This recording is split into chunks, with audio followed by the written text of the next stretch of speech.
Pasmado ang bunganga. Beep, beep, beep, beep, beep. Ang tagalupa na viral ang mukha. Bip, bip, bip, bip, bip. Bumibip, bip, bip, bip, bip, bip, bip, bip, bip, bip, bip na ba? Ang lahat. Martian. Beep, beep, beep, beep. Enrico Pañero. Bip, bip, bip, bip, bip.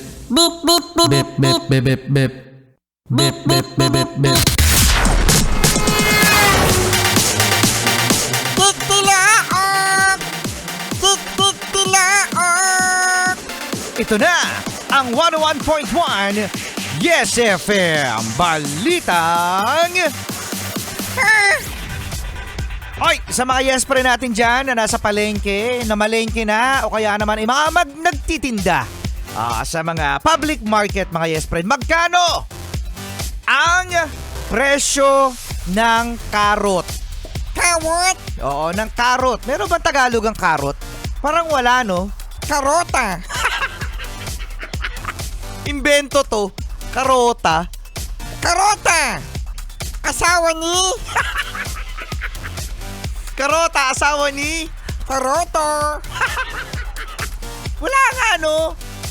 Walang Tagalog ang karot. Kawot!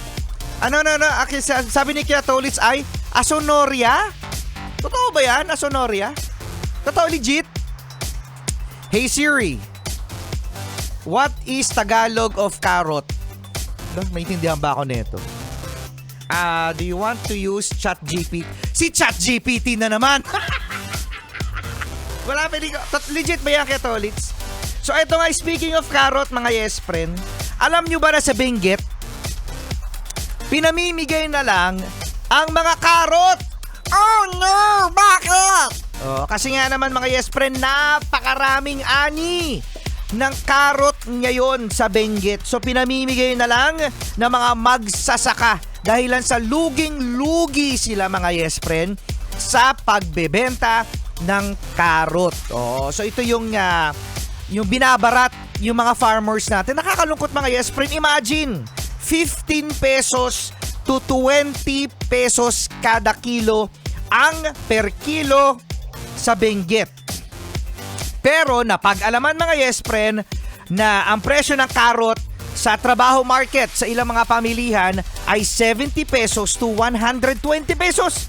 Ang laki ng difference, no? Again, sa Benguet, 15 pesos to 20 pesos per kilo. Sa ilang mga public market, mga yes friend ay 70 pesos to 120 pesos kada kilo. Kawawa naman ang mga magsasaka. Ito na naman mga yes friend, yung nababalitaan natin, di ba dati, sibuyas. Mga repolyo. Yan, tinatapon na lang kasi sobrang dami ng naaani. Sinong may kasalanan? Sinong may kasalanan?